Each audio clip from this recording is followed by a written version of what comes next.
ஹோமியோபதியில் நீங்கள் மாற்று மருத்துவம் மாதிரி அங்கேருந்து வந்து எனக்கு இந்த நோய் அல்லது இப்படின்னு சொல்லி எடுத்தீங்கன்னா இங்கே மருந்து கிடையாது. உதாரணத்துக்கு தலைவலின்னு வந்தீங்கன்னா நான் செத்தேன். தலைவலின்னு என்று சொன்னால் மருந்து இங்கே தேர்வுப்பட முடியாது. ஏனென்றால் தலைவலிக்கு 100 மருந்துகள் இருக்கின்றன, ஏன் 1000 மருந்துகள் கூட இருக்கின்றன. தலைவலி என்ன மாதிரி தன்மையாக உங்களுக்கு ஏற்பட்டிருக்கிறது?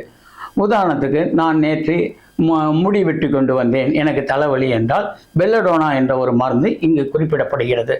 நான் நேற்று நண்பர் வீட்டில் அவர் வீடு கட்டி கொண்டு இருக்கக்கூடிய அந்த மணலில், ஈர மணலில் அதிக நேரம் உட்கார்ந்ததுனால எனக்கு தலைவலி வந்து விட்டது என்று சொன்னால் ரஸ்டாக்ஸ் என்ற ஒரு மருந்து இங்கே இருக்கிறது.